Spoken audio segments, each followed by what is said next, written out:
네, 배국의 시사 1번지 1부 첫 번째 내각 인선 후 폭풍부터 한번 살펴보도록 하겠습니다. 네 분 패널 함께합니다.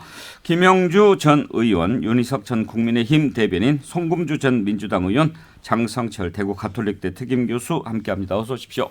네, 안녕하세요. 네. 자, 지난 일요일 윤석열 당선인이 8명 내각 인선 발표했는데 안 보이는 게 몇몇 있습니다. 일단 호남 출신이 안 보이고 여성은 여가부 장관 1명 빼고 안 보이고 청년 안 보이고 무엇보다 안철수계가 1명도 안 보였습니다. 그래서 그랬을까요? 어제 이태규 의원이 인수위 그만둘래 입각도 안 할래 이렇게 글을 올렸습니다. 어떻게 봐야 할까요? 장성철 교수, 이태규 인수위원 그만두겠다. 인수위 간사잖아요. 그렇죠. 중간에 그만두겠다고 하는 전례가 거의 없잖아요. 스스로 그만두겠다라는 건 없는 것 같습니다. 어떤 불미스러운 일들이 있어 나중에 밝혀져가지고 인수위원 박근혜 전 대통령 때 그만둔 적은 있었거든요. 근데 이렇게 본인이 어떤 중간에 그만둔 것은 처음 있는 것 같고요. 결국에는 인사 문제가 아니냐라는 생각이 듭니다. 앵커께서 잘 말씀해 주셨듯이 안철수 인수위원장 개가 8명 발표에는 1명도 안 들어가 있어요. 예. 그리고 이태규 의원 같은 경우에는 행안부 장관으로 상당히 유력하다라는 보도가 많이 나왔는데 예. 당선인 쪽에서는 행안부랑 법무부는 정치인 출신 안 시킨다라고 얘기 나왔잖아요. 그럼 이태규 의원 같은 경우에는 나 행안부 장관도 안 되는 거네. 갈 자리 없죠. 내가 인수에 있어서 뭐 할까?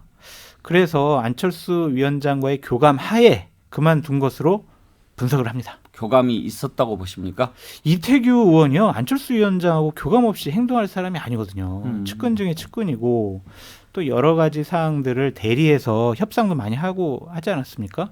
교감 없이 했다는 것 자체가 좀 말이 안 되는 것 같습니다. 김영주 의원께서도 교감이 있었다고 보십니까? 제가 봐도 아무래도 그런 교감이 있지 않았겠나 싶고요. 또 안철수 위원장도 사실은 이제 인선 발표 이후에 분위기가 굉장히 썰렁해진 분위기들을 기자들이 주변에서 전언을 통해서 알 수 있거든요. 본인 얘기로도 인사는 대통령 인수위의 책임이다. 이렇게 얘기를 굳이 하는 것도 그런 부분이 있어서 서로 맞짝 개념이 있는 거 아닌가 그렇게 생각하고 향후 남아 있는 그 개각에 있어서 조금 그런 부분을 또 안배해 달라라는 시그널이 있을 수도 있는 거고요.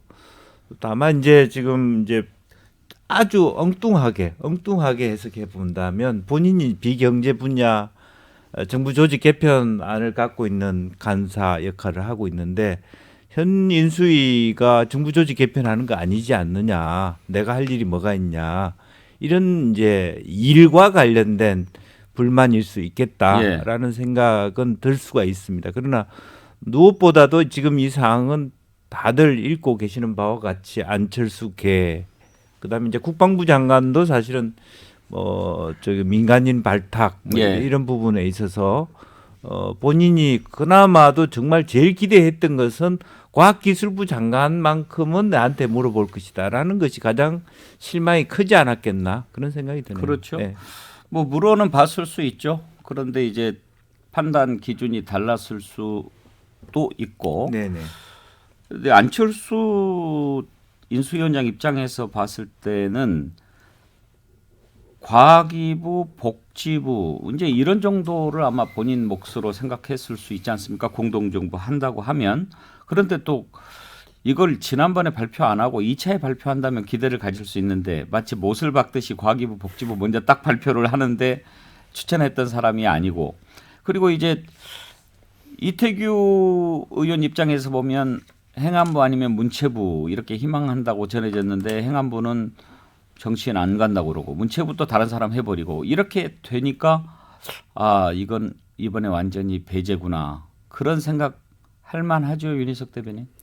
이태규 의원 개인적으로는 그럴 수 있다고 보는데 사퇴까지 하고 또 입장문을 그렇게 낸 거는 좀 당황스럽죠. 근데 이런 생각을 해봅니다. 물론 공동정부를 구성해서 가는 과정에서 예를 들어 안철수계 배려가 없으니까 이런 얘기가 나오는 건데 과연 그런 공동정부라는 것을 언제 하기로 했느냐 이걸 생각해 보면 대선 6일 전에 단일화돼 가지고 급조된 거잖아요. 사실은 보면. 그럼 예를 들어 과거에 DJP 공동정부 했을 때처럼 무슨 장관은 자민련이 하고 뭐 무슨 장관은 국내익 하고 이런 식의 협의 과정이 거의 없었다고 봐야 되잖아요. 그렇기 때문에 지금 인수위 과정으로 바로 넘어온 이 상황에서 어느 장관 자리가 어느 쪽이 맞고 이런 것에 대한 명확한 소위 말하는 합의가 없었던 상태에서 8개 부처 발표 나온 이 상황 조금 더 지켜봐야 되는데 조금 이태규 의원이 이제 본인 그 진로 관련해서 좀 불만을 표시한 거라고까지만 해석하고 싶습니다. 그래서 저는 안철수 위원장이 후회할 것 같아요. 예. 두 가지 부분에 있어서 하나는 내가 문서라도 좀 써놓을 걸. 근데 문서 쓰고 싶었겠죠. 아니 근데 그 당시에는 문서가 뭐가 중요합니까? 당선인과 저와의 신뢰가 중요하지. 문서라고 안 했어요. 안 했습니까? 종이 쪼가리라고 그랬어요. 죄송합니다. 이제 그거 하나 후회할 것 같고요. 또 하나는 아깝다. 내가 국무총리 내가 한다고 할 걸. 왜냐면 국무총리 지금 지명자한테 인사 추천권을 다 줬잖아요. 사인까지 다 받으셨다고 했잖아요. 그러면 본인이 국무총리 했으면은 적어도 내 사람들은 챙길 수 있었을 텐데 내가 왜 그랬을까라고 두 가지 부분에서 후회하지 않을까라고 제 스스로 또 분석해 봅니다. 성급님 지금 생각나는 게요. 네. 그때 총리 맞지 않겠다고 안철수 위원장이 발표할 때 그런 얘기를 했어요. 내각에 열심히 추천하고 뭐 그런 얘기를 했단 말이에요. 그렇죠. 맞습니다. 그 안철수 위원장 입장에서는 좀 서운한 마음이 많이 들 것 같아요. 이번 인선을 보면서. 그리고 기본적으로 본인이 총리에 대해서 하지 않겠다고 결정한 데는 뭐 여러 원인이 있겠죠. 본인 스스로의 미래하고도 연관돼 있으니까 그렇긴 한데 이제 본인이 총리로 되지 않으면서 어쨌든 그 본인의 그 공동정부에서의 지분권이 상당 부분 상실되는 효과가 있다 이렇게 생각이 되고 실제 안철수 그 당시 후보와 윤 당선인 간의 그 단일화 협의를 할 때 구체적인 내용은 서로 논의가 안 됐다고 하거든요. 근데 이태규 의원의 입장에서는 아마 장제원 의원하고 실무 협상을 해왔지 않습니까 사전에. 그때는 어느 정도 논의가 됐을 것 같은데 어쨌든 좀 안철수계 입장에서는 상당히 아쉬운 상황이라고 봐야 될 것 같습니다. 이태규 의원이 본인 자리 가지고 사퇴하고 이럴 것 같진 않아요 사실은. 그러니까 안철수계를 대표해서 어떤 메시지를 던지고 싶어서 예. 이렇게 하지 않았나 이렇게 생각합니다. 그러면 이제 2차 발표가 있을 텐데 만약에 거기에서도 안철수계로 볼 만한 사람이 한 명도 안 들어간다라고 하면 그때는 어떻게 될까요? 윤희석 대변인 한번 전망해 주시죠. 너무 극단적인 가정이어서요. 공동정부 하겠다고 약속을 하셨어요. 당선인이. 그 말씀을 계속 하셨고 인수위원회도 안철수 위원장 추천 몫이 거의 3분의 1 정도 된다고 저희가 계산을 했었잖아요. 그리고 인수위원장을 또 안철수 위원장으로 했고 그런 걸로 봐서는 전혀 내각에 한 명도 참여시키지 않는다. 그렇게 보기엔 좀 어려울 것 같아요. 물론 원하는 자리가 아닐 수가 있는 그 과정이라고 제가 말씀을 드렸는데 그렇게는 안 보이는데요. 제가 볼 때는. 그러면 좀 있을 것 같아요. 아니 근데 이제 인수위원장 자리 주고 인수위원들 한 3분의 1 정도 챙겨준 거를 공동정부 한 거 끝 이렇게 생각하는 거냐 아닐까요? 왜냐하면 권성동 의원도 그랬었잖아요 처음에. 인수위원장까지 하면 됐지 무슨 국무총리를 원하냐 욕심이 과하다 그렇게 얘기를 했으니까 이 장관 자리 이거 배분 분배 배려 이런 게 없을 수도 있지 않을까? 근데 인수위가 벼슬인가요? 명예 있죠. 네. 경력이. 사실 근데 인수위는 인수위를 통해서 내각에 참여하는 게 의미가 있는 거지 인수위 하나만으로는 의미가 없는 거죠 사실. 징검다리 역할을 하는 거죠. 이제는 그 근처 술집이 붐빌 시간이 됐나요? 글쎄 말입니다. 그 윤희석 대변인은 인수위도 못 가셔가지고 여기서 계시고요. 왜 앞뒤를 인신공격은 찌르십니까, 진짜. 하지 않는 걸로 합시다. 인신공격 아닙니다. 안타까워서 그런 겁니다. 근데 대통령 당선자의 입장에서 초기에 이런 뭐 공동정부를 구성하자 이런 생각이 있더라도 이 시간이 지나면 지날수록 그리고 주변에 이제 사람들이 계속해서 그에 대한 우려를 전달할 거거든요. 그럼 당선인의 입장에서는 굳이 이거를 할 필요가 있을까? 이렇게 생각이 들 거고 그래서 안철수 위원장이 총리가 총리로 안 가겠다고 결정한 것이 어찌 보면 내각 구성과 관련해서는 안철수계의 지분을 상당 부분 놓치는 결과를 낳지 않았을까 이런 생각을 해봅니다. 이 다음 발표 어떻게 될까를 생각해 보기 전에 잠깐 옆길로 좀 갔다 와 봅시다. 안철수 인수위원장에 대한 현재까지 인수위원장으로서의 활동 평가를 어떻게 하는지 궁금합니다. 왜냐하면 당선인 쪽에서 내리고 있는 평가, 일반 국민들이 생각하는 평가가 다를 수 있거든요. 김영주 의원 보시기에는 지금 안철수 인수위원장 잘하고 있습니까? 글쎄 저는 이제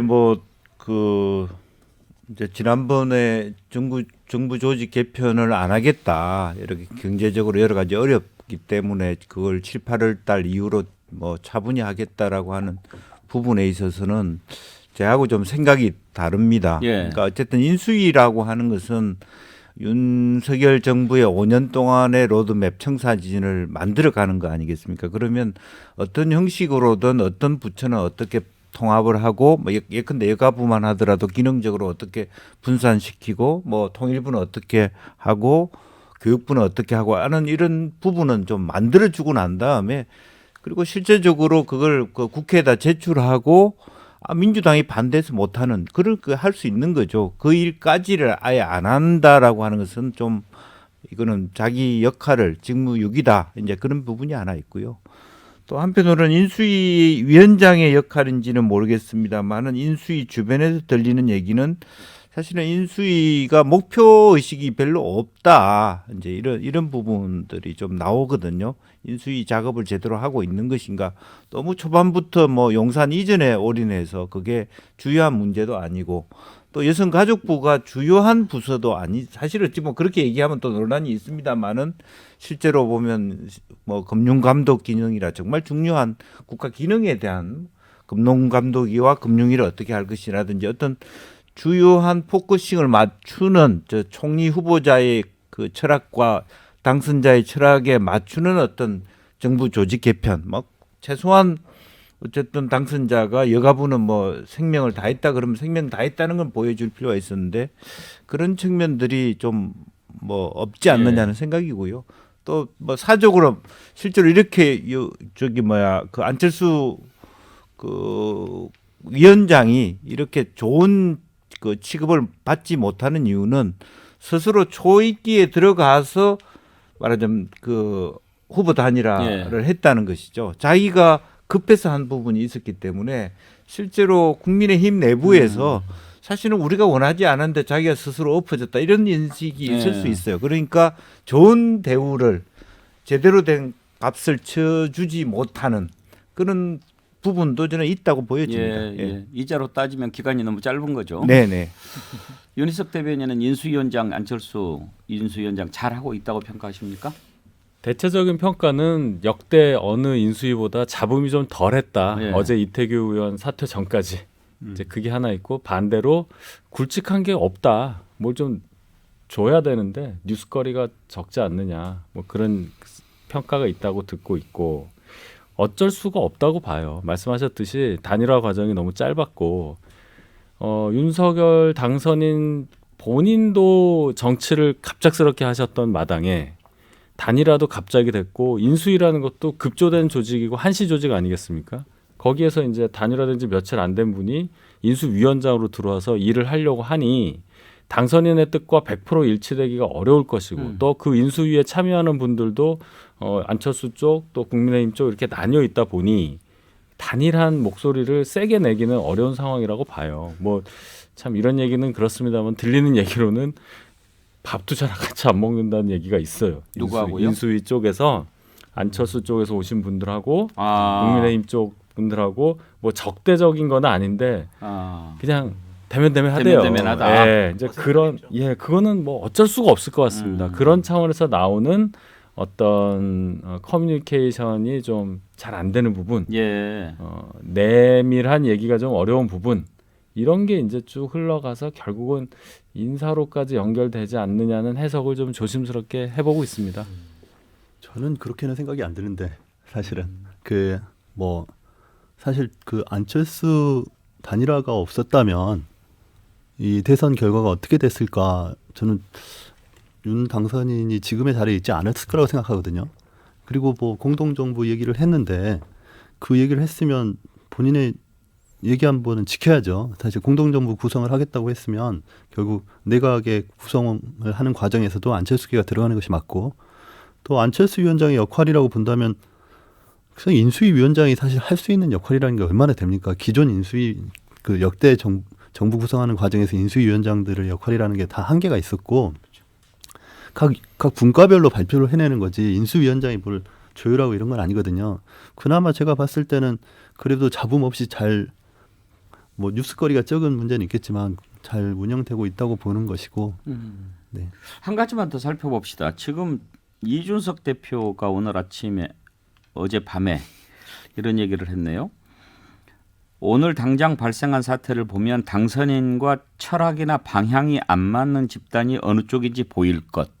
이렇게 얘기를 했거든요. 이준석 대표가 윤석열 당선인과 얼마나 잘 맞는지는 모르겠습니다만 장성철 교수, 지금 이준석 대표 인식은 안철수 위원장과 윤석열 당선인 철학이나 방향이 좀 안 맞는 것 같다는 거 아니에요?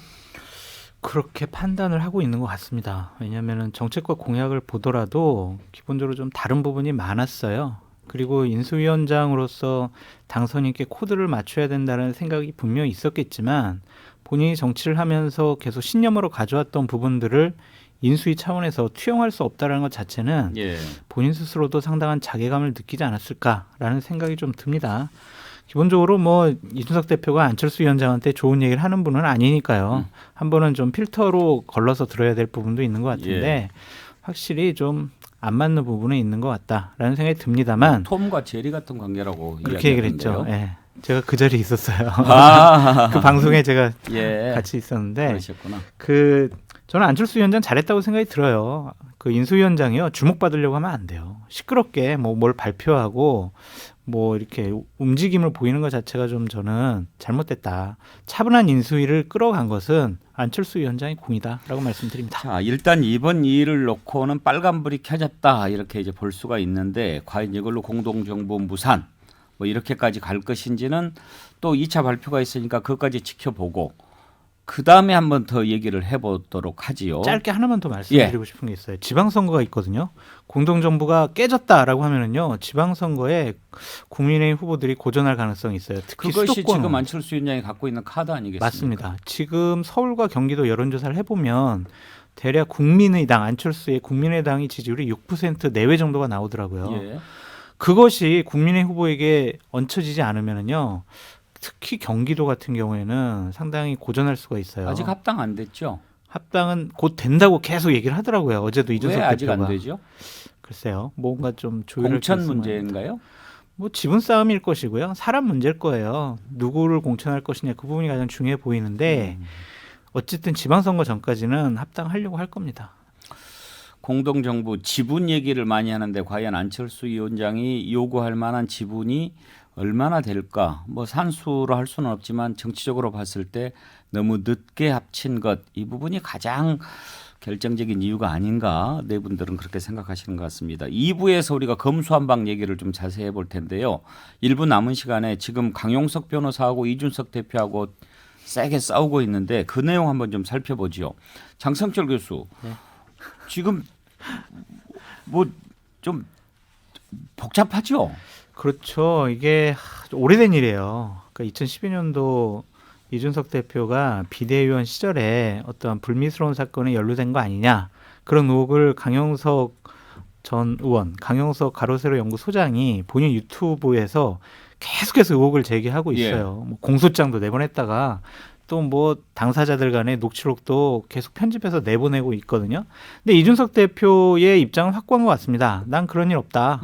그러니까 법적으로 강용석 소장이 하는 일들에 대해서는 조치를 하겠다. 책임을 묻겠다라는 입장이 강한 것 같습니다. 그런데 이제 본인이 책임이 없다고 하는데 김철근 정무실장이 만나가지고 뭐 각서도 좀 쓰고 그다음에 뭐 7억인가? 7억 각서 무슨 뭐 피부과에 투자한다고 그러는데 피부과가 왜 나와요?